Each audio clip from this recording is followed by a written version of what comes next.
Welcome everyone to Holding Space with Claire Bidwell Smith and Kelly McDaniel. You're in for a treat today. My name is Derek Hosberg. I'm the program director at Reimagine, which is a nonprofit organization that sparks community experiences like this one that empower individuals, families, and communities to really face the hardest parts of our existence, including serious illness and death, while celebrating life and one another. And before we get started, I'm just going to take us through a few things. So first off, I just want to express our profound gratitude to our 2021 sponsors of Reimagine who support Reimagine and help make this work possible. And I also want to thank all of you who've donated to Reimagine, as that has been incredibly helpful for us to continue this work. So thank you. And I'm sure all of you are very familiar with Zoom at this point, but in case you're not, we're going to actually keep our microphones off, but you are welcome and encouraged to share your stories and questions, comments in the chat throughout the event. If the chat is becoming distracting for you, you can always just click the little X in the right-hand corner. I've enabled closed captioning, and if you'd like that, you can always click the CC at the bottom of your screen. With that, I'm going to pass it off to Claire, who has been hosting this series for over a year now with Reimagine, and she is a wonderful grief counselor, therapist, and author, and I will put her bio in the chat in just a moment. And Claire, take it away. Thank you. Thanks, Dara. Thanks to Reimagine. Hi, everybody. I am really happy to be here with you guys today, and I'm very excited to have Kelly McDaniel joining us. I feel like this is such a special guest, just especially this week leading into Mother's Day, and Kelly's new book that is coming out in July. It's called Mother Hunger. And this book I feel is so dear to me and to my personal journey in both my life of mother loss and also my professional work in working with women who have lost moms in all sorts of ways. And so I'm just so excited to have Kelly here today to share with us and talk with us about all things mother. Welcome, Kelly. Thank you so much for that lovely introduction, Claire. I'm happy to be here. Yeah. So your new book is coming out in July. You have two other books. I know you have Ready to Heal, and then I think there's one other one. Would you kind of give us your own introduction of who you are today and maybe a little bit about how you got here? I'd be happy to. I love that, of who I am today. Yeah, that's a different introduction, right? Depending on the year or the decade. Today, I'm really grateful that we get together, even though it's been quite a year. So yeah, my new book, Mother Hunger, is coming out July 20th. So it seems like an appropriate time to be talking about it as we approach Mother's Day. And you are the perfect person to talk about it with on so many levels, as Mother's Day brings us face to face with all kinds of emotions that are somewhat complicated and don't always have a place to go. But how I came to write Mother Hunger might be something that is helpful for us to talk about, or at least be aware of. My first book that you mentioned, Ready to Heal, I published in 2008.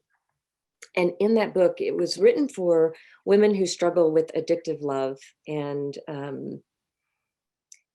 sex, even in service sometimes to addictive love. And in writing that book, I was looking at culture and how culture, I think, sets us up as women to keep our sexuality either a secret or somehow buried, which is really breeding ground for it to become addictive. But what I was also finding that was part of writing the book was not just an examination of culture, but an examination of the mother-daughter relationship, because every woman I talked to that was recovering a piece of herself from an addictive relationship seemed to be yearning for something very, very similar. And it took me some time to identify what it was, because we really don't have a definition of what mother love is. But the more I heard about it and the more I kept sensing how familiar each woman's story was, it was mother love that was in the root of these addictive relationships, regardless of the gender of the relationship. So I made a mention of it in this book very tentatively and caught a lot of grief about it from clinicians who are like, what in the world's mother hunger and what are you talking about? And but enough women resonated with it, it changed my practice. So 4 years later, they came and said, can you write another addition to the book? And I said, well, only if I can do a whole chapter on mother hunger. So I did a whole chapter on mother hunger, and that became the most popular chapter of the book. I never meant to write another book. I didn't mean to write a book about mother hunger, but I have so many stories and so much material.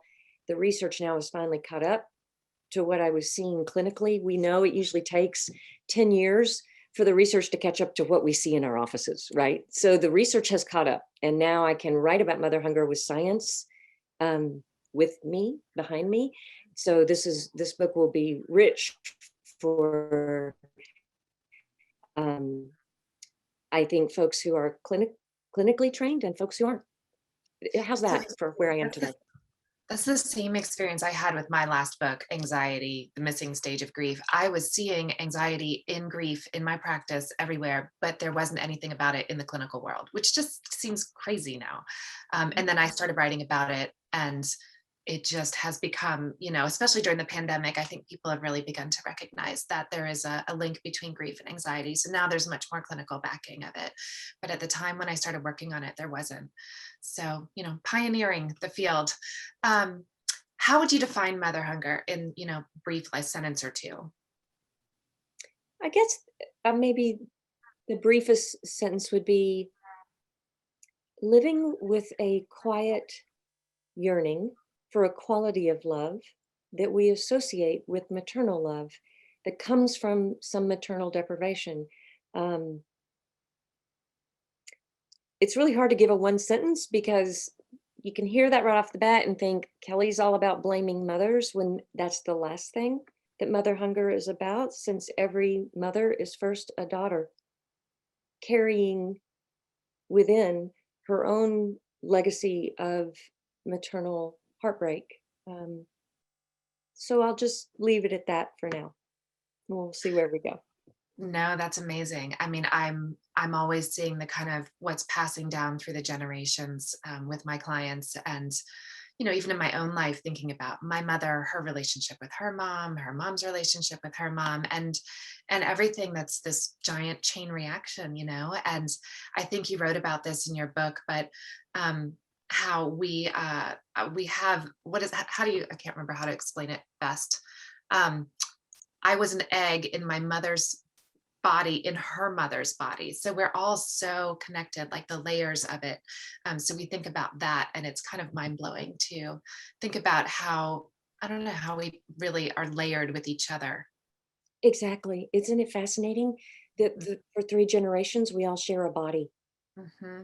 So, yeah, I can't remember how it's said either. It's so complicated, right? so profound that it's hard to attach language, which really is the nature of mother hunger. It's such a profound ache that generally sets in pre-verbal, because we have sometimes inherited this in utero.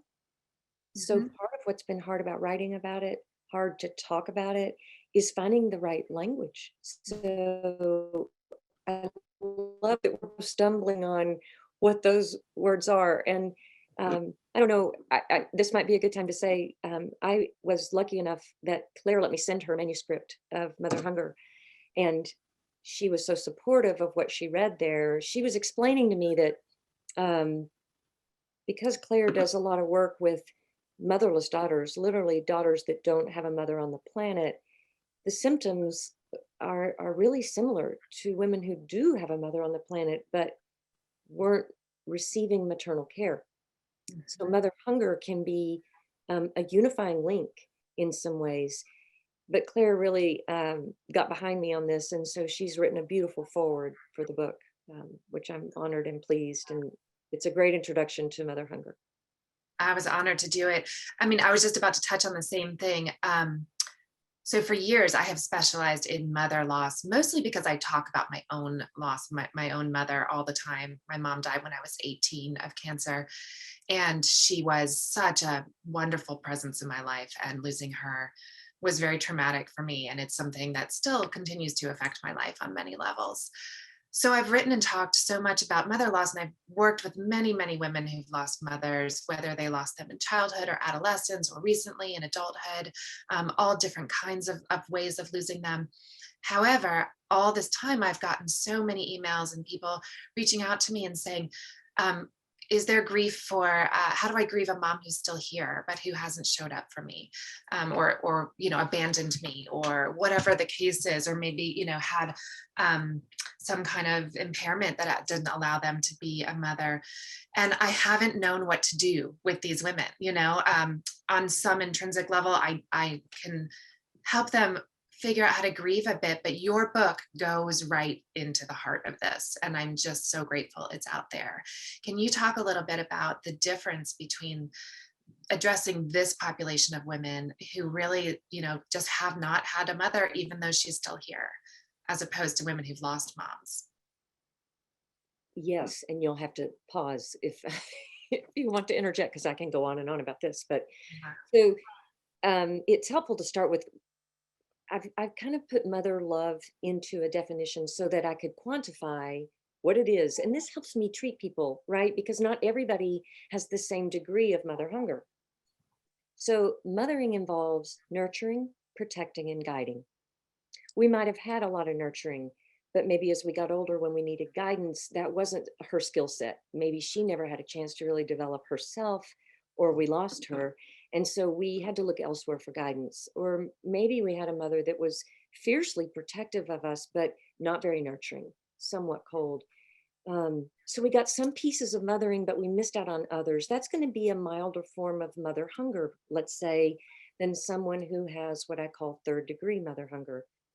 That's someone who has a mother who really couldn't nurture, couldn't protect, couldn't guide, and in fact, at times was downright frightening and abusive. Third degree mother hunger, I have dedicated a chapter to because the daughters that live with a third degree burn get terrible diagnoses: borderline personality disorder, bipolar disorder. And typically they have a difficult time in therapy. They have a hard time finding a clinician. And so I think, especially if their mother's alive, there's a taboo about talking about a mother who's been cruel. We don't want to know that that even happens in our culture. We just don't want to look at that. We don't want to name it. And so many adult daughters suffer with this third degree burn that's got a lot of scar tissue getting in the way of happy, healthy relationships. But even milder forms of mother hunger can arrest emotional development. And this is where I was seeing a similarity with daughters like yourself, Claire, that lost a mother. And because of that loss, there's a certain emotional development that for a time gets frozen, because grief, first of all, you're in shock for minimum a year, but maybe longer. And then the grief process has to take its course, and that's unique for each person, right? I don't need to explain that to you, but at least, and that, okay, so with a loss, a death, people around you might know you're grieving.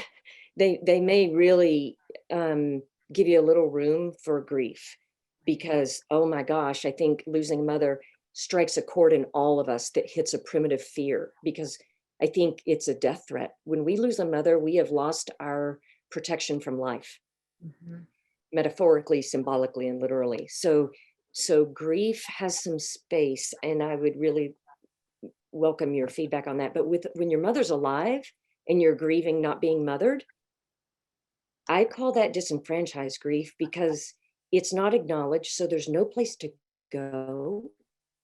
Right. It's not like there's a support group for it. Yeah, so what I think is the essence of mother hunger is frozen grief. Like, it gets frozen because there's no place to talk about it. No one's naming it. And without a name, our body doesn't really know what direction to go to heal. And we're always looking and bouncing around, and there's a sense of where do I belong, which I think is similar to having lost a mother, but it's hard to put a finger on it when we can't talk about it. Yeah.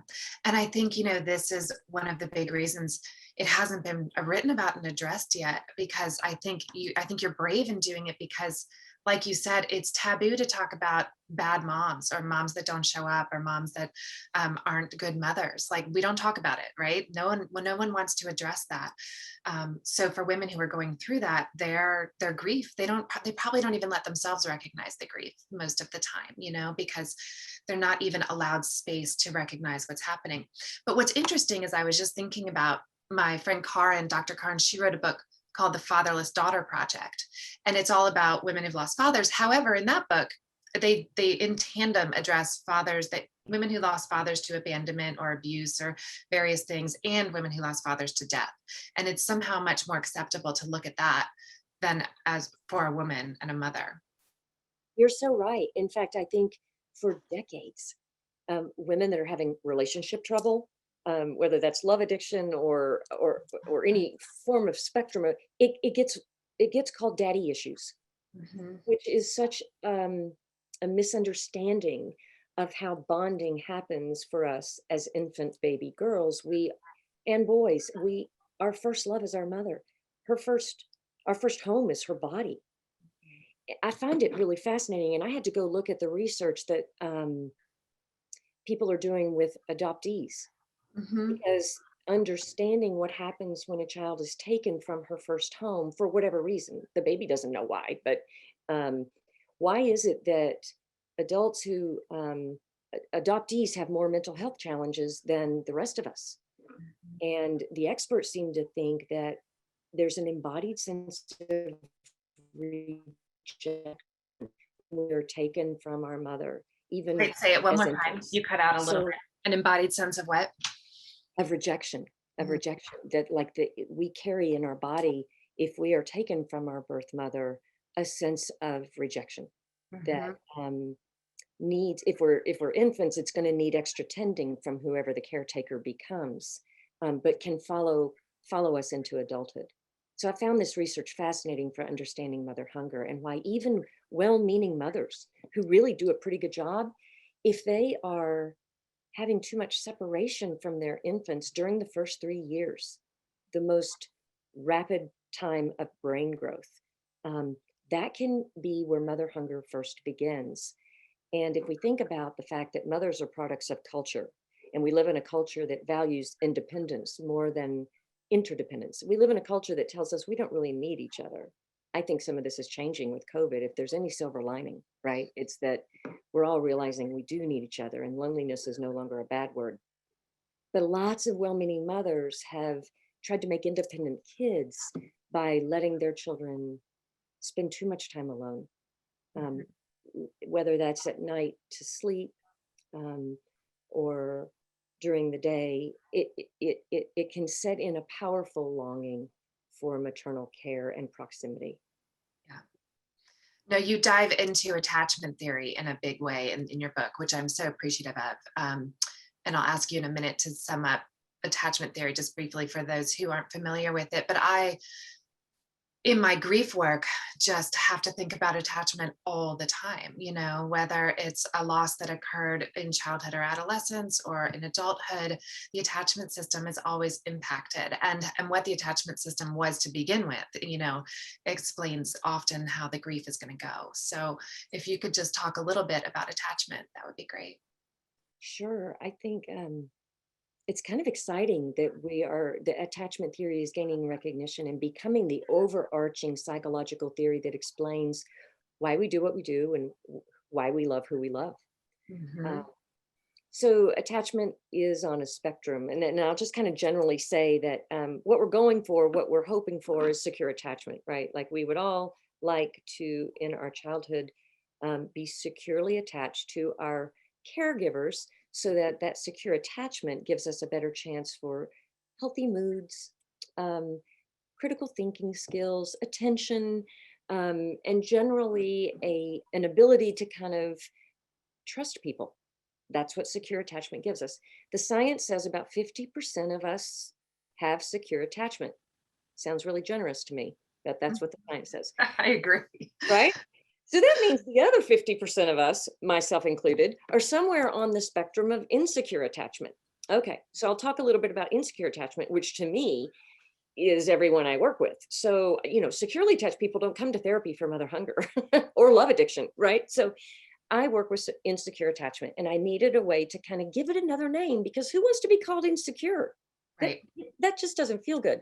So, but for research purposes, the attachment people have divided insecure attachment into categories. And again, this is just for research, although people love to kind of identify, kind of like with the Enneagram, people love to say what number they are. People love to kind of know what attachment category we fall into, and that can be helpful. So we're either going to be on the avoidant end, which means we tend to be needless and wantless and fiercely independent and somewhat dismissive in our gestures, like people may not really know they matter to us if we have an avoidant attachment style. And we don't see a lot of those in therapy unless they're coming in with a partner. Yeah, usually a partner brings in someone avoidant. Usually it takes a crisis, major crisis, for an avoidant personality type to enter psychotherapy, because we do it all on our own, right? And then there are the anxious folks. People who are more on the anxious spectrum of insecure attachment tend to kind of know something's not quite right with me, because we get the bad labels in our culture, right? We get labeled needy, dependent, anxious, it's unfortunate. And then there's what I call kind of the lost attachment category, which is disorganized attachment. And it's amazing how many people out there who are actually talking about attachment don't really talk about this category very often. Yeah. And I think that's because it directly touches into mother hunger, third degree mother hunger, because folks with disorganized attachment were so afraid of their initial caregiver, but they had to bond anyway. So whenever our neural pathway for attachment, which is the strongest one we have, gets ignited at the same time as our neural pathway for fear, which is almost as strong, but attachment will trump it. When those two things get activated at the same time, we will bond with someone who's frightening and we lose all capacity to know how to trust fear and danger. And we see this happen, we call it trauma bonds, when it happens in adult relationships. The research on battered women and people that just say, why don't they leave? Well, they don't leave because those two neural pathways are getting ignited at the same time. That's the most powerful neurochemical cocktail that we have. So when that happens to children, and they learn that love feels like this, that this is normal, it's going to play out again and again and again in adulthood. Yeah. Oh my gosh, I have so many questions. I'm going to open it up in a little bit to all of you guys to ask questions as well. But if you want to start putting things in the comments that we can address, or raise your hand, we'll come to you in a bit. But here's a question. Why does this play out in romantic partnerships? Why does all of the attachment stuff and loss and mother hunger, why does it play out in romantic partnerships? Well, that's a great question. And I want to also say it also plays out in friendships. Oh yeah, and in food and in like all kinds of stuff. Oh my gosh. Okay, yeah. So every woman I work with mother hunger also has an issue with food. It's universal. And one or the other, either relationships will bring them in, relationship pain, or food. It's just a matter of which hurts more and which is causing more trouble, but they're totally linked. So thank you for saying that, Claire. Our first love is our mother's touch, smell, and embrace, and the way she feeds us. So mother's milk, whether that's, bottle fed or from the breast, doesn't matter. It's our first experience of being full in the body is our first experience of that love ought to feel good. And if her touch didn't feel good, the being full did. And so we're going to rely on food more than we're going to rely on people. But back to the question, which is, why does this play out in romantic relationships?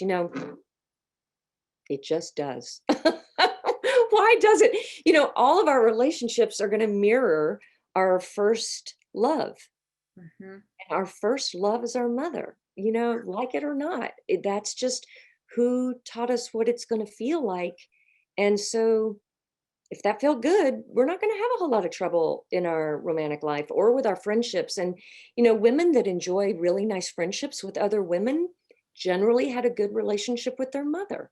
Mhm. Women who don't trust other women, women who are scared of other women, um, generally I can find that there was something competitive in the relationship with mother, where mom and daughter were fighting for dad's attention or for success, or mom needed her daughter to be a certain way for her to feel okay.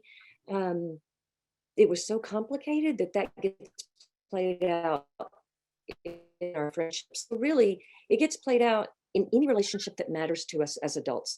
And every time it does, that's our invitation to pause and heal what was missing. But we can't heal what was missing if we didn't know that it was a piece of maternal love, either nurturing or protection or guidance, because we're probably going to look for that in our friends and our lovers. If we missed out on maternal guidance, we're going to be really drawn to powerful people who Mhm. would inspire us and maybe on the worst case bully us, but best case they inspire us, right? If we missed out on nurturing, we're going to probably unconsciously be drawn to people who are well, we're gonna find that in sex probably and food. Mhm. If we missed out on protection, we're going to be pretty anxious as adults, and hope that we find somebody who makes us feel very safe. Oh my God, my brain is exploding. Um, I'm going to open it up to these guys after one more question. I feel like we've only hit the tip of the iceberg with all of this, but some of it in some ways just sounds so big. And I know it personally. It's so big. It's so much. It just feels impossible sometimes to overcome it or heal from it. Is it possible? And how do we do it? And I know that's like a 2 hour long answer, but how, briefly, like how do we begin the healing? Well, the good thing is we can earn a secure attachment at any stage in our life. Mm. So the first step to healing mother hunger is to first know it's there. So even in naming it and then quantifying it, nurture, protection, guidance, the healing has already started. It's already started. The minute the body has a name and it resonates, the whole vagus nerve starts to calm down. So healing begins with the name. Then, when we identify what piece we lost and we start to figure out how to go find it in a healthy way, we can earn the secure attachment we didn't have. And the neuroplasticity of our brain means that we can really grow a new neural pathway at any time in our life. Depending on the degree of mother hunger, that's going to be harder or easier for some of us to do that. But it's very possible, and I see it happen all the time. Yeah. Okay. Well, that is heartening. So, um, okay, I'm looking through some of these comments, and there's a lot. People have a lot to say. People are talking about anticipatory grief Good. with moms who are maybe have dementia or an illness that's coming. What do you have to say about that? Okay, I'm really glad. So, anticipatory grief, that's different than anticipatory trauma. My brain went right to anticipatory trauma because that's something I wrote about in the book.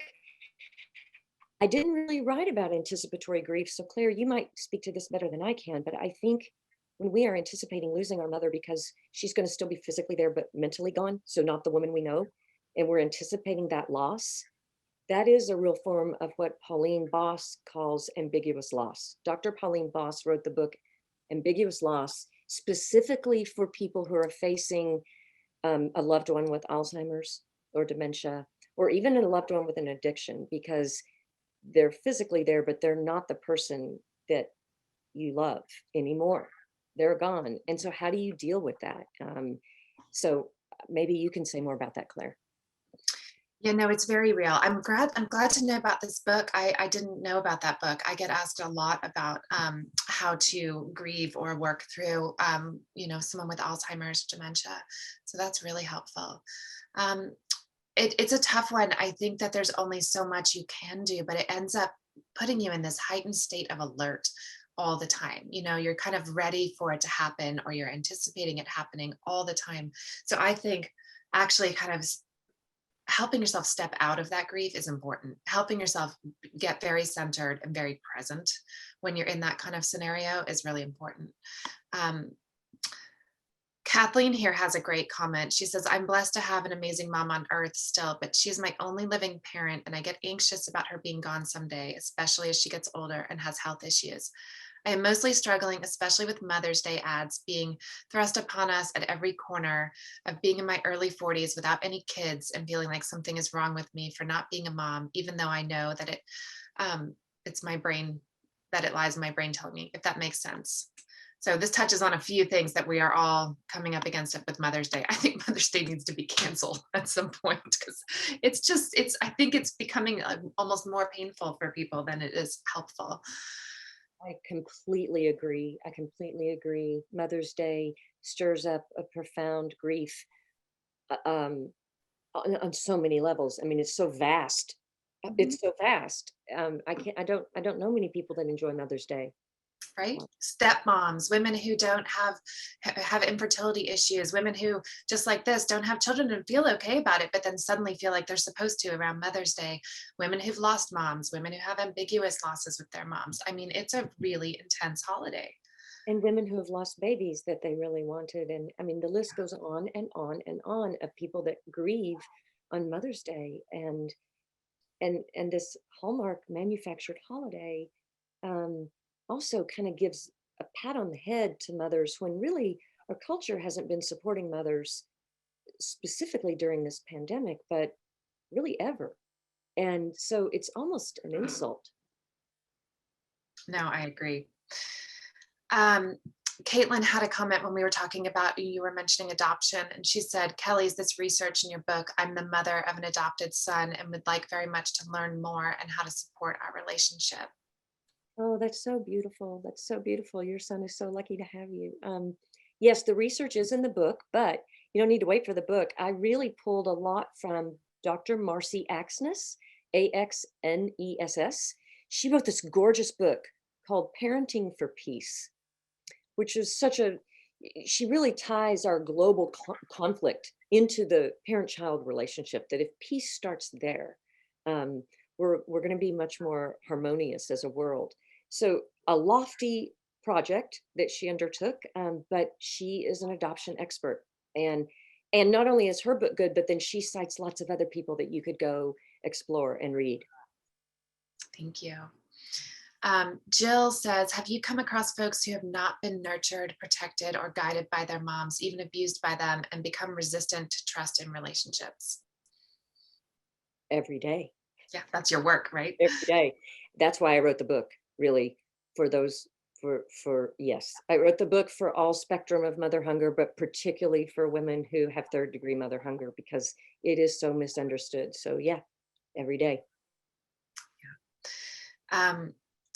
Another one, if your mom was fiercely protective, even to the point of arguing to a level that destroyed trust, but not nurturing or guiding, is that second-degree mother hunger? Is that a level? It's certainly a level. And depending on what her protection looked like, it could fall into the third-degree category. So I think that this is where it's such a personal thing to kind of start to understand mother hunger, read about it, learn about it, and find someone that you trust to talk about it with. Because really, mother hunger at the core is a relational wound. So it needs relational repair. So a book will help, and yet it won't always be enough for healing. You're going to need someone to talk to. And that doesn't always need to be a therapist, depending on the degree of mother hunger. I will say this, if it's third-degree mother hunger, it always needs a therapist. There aren't many people that are healthy enough to really be soothing to someone who's been terrified from the moment they were born. And would you recommend finding a therapist that maybe specializes in attachment? Would that be the most helpful direction to go in? I would say that if you have third-degree mother hunger, which means that you were terrified from the moment you were little, you really need someone who is attachment, but also complex post-traumatic stress trained. So the thing that makes this difficult is CPTSD is different than post-traumatic stress. PTSD, you can find a therapist, but the word post-traumatic stress implies that there is a post, like it in. With complex post-traumatic stress, children endured fear on an ongoing basis. So it really hijacked the brain. and the body. And you need a therapist who's been really trained in trauma and understands attachment for sure, but understands the body-based nature of what trauma does. So sensory motor training is also really helpful. And I would say EMDR trained, but not just any EMDR. You want someone who's trained in Dr. Laurel Parnell's method of attachment EMDR. That way, they're not going to farm you out to somebody else to do EMDR. They're going to do it with you, with your eyes open, in relationship. Mm. Nicole says, if we missed out on nurturing, what is it we are drawn to? Well, I can throw out a few things that if we missed out on nurturing, we're going to be drawn to. A lot of us as women are sometimes drawn to partners who are very comfortable, maybe even aggressive with their sexuality, because without asking, we're going to have touch needs met because they're always coming after us.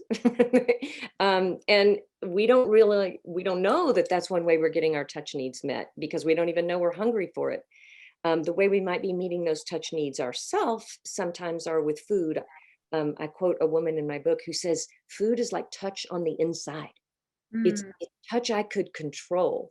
And so food becomes a way we are nurturing ourselves. I'd say for a lot of women, self-pleasure is a way too, that we might meet our touch needs, but you don't find many women willing to talk about that. And what I hear in my office all the time is how often little girls figured out how to have an orgasm before they even knew that's what they were doing. But they were so starved for touch that they, being resourceful little girls, we find ways to comfort ourselves with blankets or stuffed animals or our own hands or whatever, friction. And so that's another really effective way that we get those nurturing needs met without actually having to be vulnerable. You know, one of the things that one of my big realizations in my 30s was my mom had been gone for over a decade at that point, and I had this moment where I realized that after she died, I thought the answer to getting through that loss was to not need a mom anymore. And I really didn't understand until I was in my 30s that I kind of needed to learn how to mother myself and nurture myself, and that it was okay that I still longed for that. But it was a really, it took me a long time to get to that. And I think that I think it's still difficult to learn how to mother ourselves and nurture ourselves. What are some of the ways that you advise we can do that? I'm so glad you brought this up because it is so difficult. And I wanted to add that because it's so difficult, a lot of us will struggle with the opposite of nurturing behavior. We become controlling of ourselves, and we might even be anorexic emotionally. We can be anorexic with food. We can be hard on ourselves with exercise, with how much we work, how much we push ourselves, the opposite of nurturing, right? But that can feel sometimes safer than actually learning how to nurture ourselves. So I'm really glad that you kind of brought this up again. Yeah, it takes a long time to realize maybe that it's not something that's wrong with us, that we don't know how to maybe care for ourselves well. It wasn't modeled. And so by the time we realize it, a lot of us are older and we have to learn, well, what is it that I really did want from my mother? Did I want her to sit with me? Did I want her to hug me? Did I want her to stroke my hair? Did I want her to scratch my back? Did I want her to ask me how my day? What did I want that I didn't get? And that takes a while to realize, because for many of us, if our mother is still alive, we're still busy being maybe a dutiful daughter and offering her the nurturing that maybe we ourselves want. Yeah. Oh gosh, it's also loaded. Another question: why is it that we end up repeating hurtful words, actions from our moms with our own kids? Mm, that's so painful. I did that.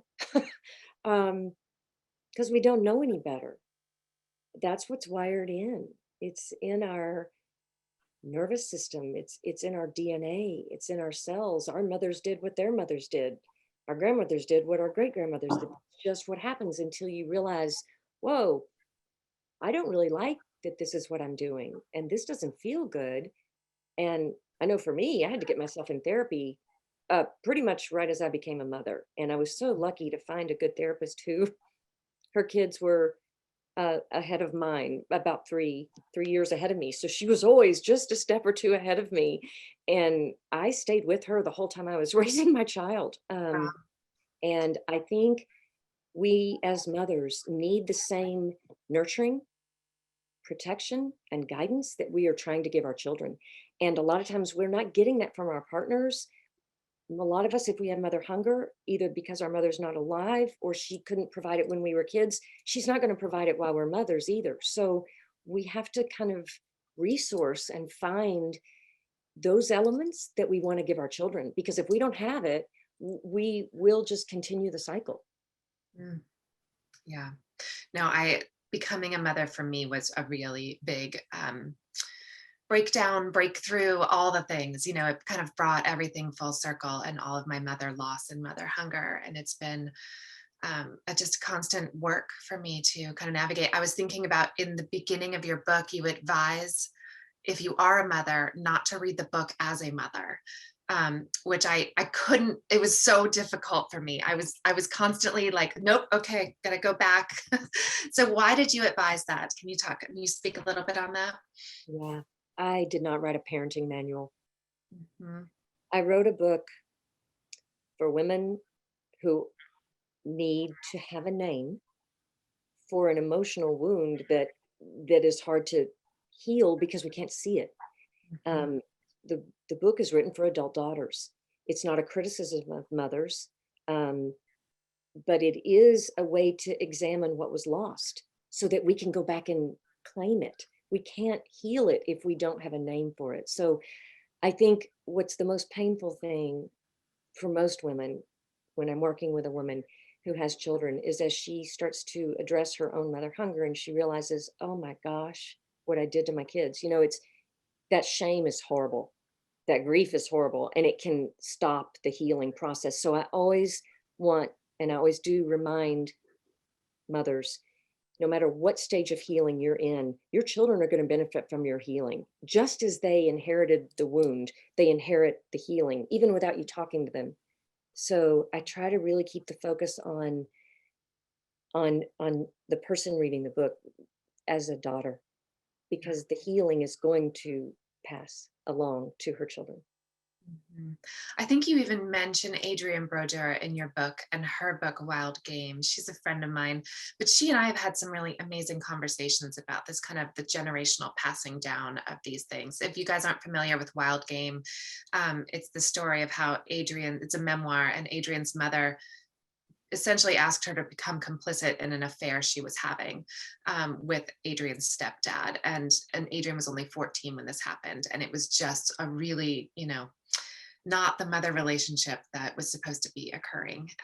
But she has talked a lot about that kind of intergenerational passing down of this, which is what you're speaking about too. Yeah, I'm glad you brought up Wild Game because it's the reason I used the memoir, which is so beautifully written, by the way. If you like reading memoir, it's just gorgeous. Um, it's an example of poor maternal guidance, right? So Adrienne's mother didn't do everything wrong. I mean, she had been nurturing and they had a good relationship, but poor maternal guidance is when there's a role reversal and mom starts acting like the teenager and teenager has to start to be the mother. And that is an insidious form of maternal neglect. And that happens more often than you think. It is so epidemic. That's why everybody likes the Gilmore Girls. That this idea that mom and daughter are best friends is so romanticized that the form of neglect for the daughter goes unnoticed. Yeah. Here's an interesting question. Veronica says, third degree mother hunger, is it helpful at all to talk to your biological mother about it? No. Absolutely not. With third degree mother hunger, keep in mind it's because mom was threatening. I have yet to see in my years of practice that mom is a safe person to talk to about this at all. The healing is going to have to happen definitely without her. And I find that a lot of daughters want to be able to talk to her about that, but that's a fantasy. And actually nature and biology serves that fantasy. It's called betrayal blindness. Like we literally are blind to the betrayal. That's why we really need a clinician to help us heal this wound. We cannot heal this with our mother. Mhm. Hmm. So how do you recommend those of us with mother hunger or mother grief or all of the layers of it, how do we go into this weekend of Mother's Day? What can we do for ourselves?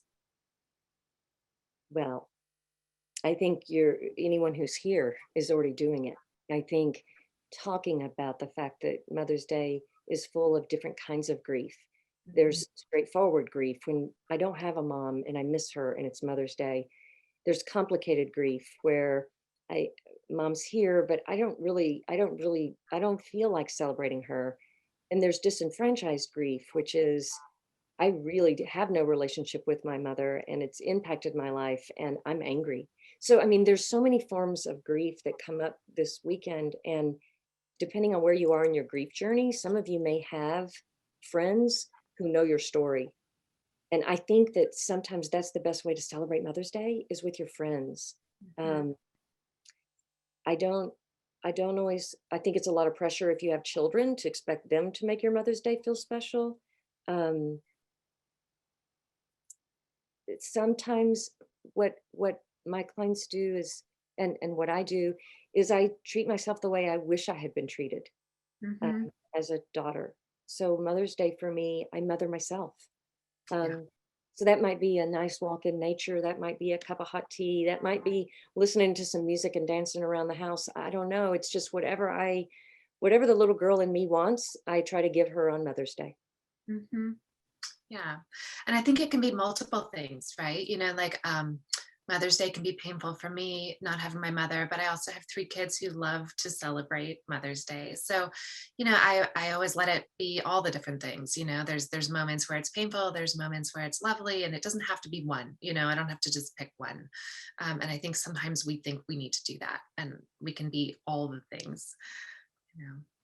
And I think that speaks to your healing, Claire. I think when we can let it be all the things, that's a sign of brain health. When we're stuck in kind of it's either this or that, which is Mhm. kind of how our whole culture thinks, it's either right or wrong, good or bad. That binary thinking is really what we do when we're adolescents. And a lot of us got frozen in adolescence with grief. Yeah, yeah, we did. So, in wrapping up, where can we find more of you? I know the book is coming out in July. What else do you have happening? Workshops, talks? Can people see you as a therapist right now? How can people begin to like really dive into this realm of mother hunger? Well, I think that, yeah, I have a waiting list right now, so I'm not available for psychotherapy. And because I feel sad about that, I have set up a way that I can do a one-time consultation for people who are just like, hey, I think I have mother hunger. Am I doing what I need to be doing to heal it? And I kind of am Right. working that way with folks right now. Um, I'm on Instagram and I'm doing a lot of podcasts when I can and having discussions like this with people like you, Claire, and Reimagine. Thank you for having us so that the information gets out there. But the book is really my gift to so many women that have this. Oh, and I just did an audiobook. So when the book comes out, I'll be reading it. So for those of you that don't really enjoy reading a book, which I don't know about you, but during COVID, it was really hard as if this is over, but in the acute time, I couldn't read. My brain was so on fire with fear that it was really hard to read. So I was grateful for podcasts. And so I'm grateful I have an audiobook to share with the world. I am so grateful for this book, Kelly. I just think it's going to be one that is around for a really long time. I think Hope Edelman's Motherless Daughters has been out for a quarter of a century now, 25 years. And that book has helped so many women. But this is the book that one takes that a step further, but also addresses all the women who haven't lost a mom to death, but have lost a mom in some other form. And that was missing from the culture. So this is so huge and it's going to be so healing. And again, I think it'll be around for decades, really helping women. So I'm so grateful to you. I think you're changing the culture of this and the way that we get to talk about it. So I hope everyone here, this was insightful and healing, and that you pass the word on about this book, because there are so many women out there who need it. Kelly, thank you so much. Claire, thank you so much for honoring this topic and kind of getting in there with me to Yeah. bring it to the world. It's not easy to talk about, so I appreciate your partnering with me. Absolutely. And to reimagine always for, creating space for these conversations. We couldn't do that without reimagine. And so I'm so grateful to them for always being willing to hold this space for everybody.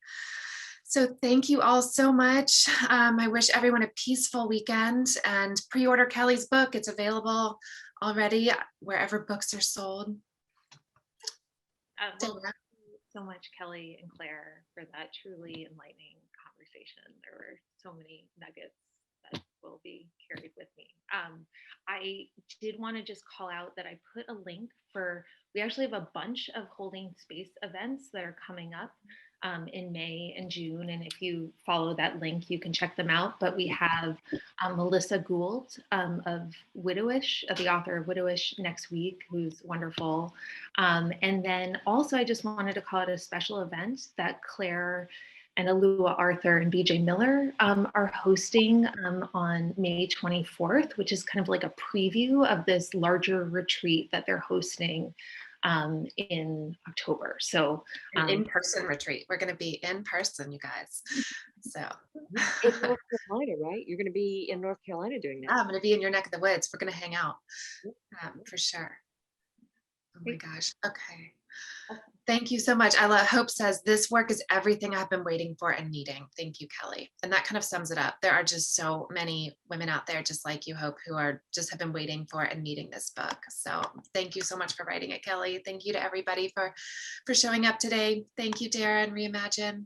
Yes, and also Jill pointed out that actually on Mother's Day in the evening, we are hosting a vigil with V, formerly known as Eve Ensler, who's the creator of the Vagina Monologues. And she's really amazing. So I would recommend that. And I also put a link in the chat. We have a whole bunch of kind of Mother's Day related events this weekend and this today and tomorrow. So please check that out too. A lot is going on in Reimagine World right now. Okay. Thank you guys. Thanks everybody. Bye. Bye, Kelly. Thank you. Thank you.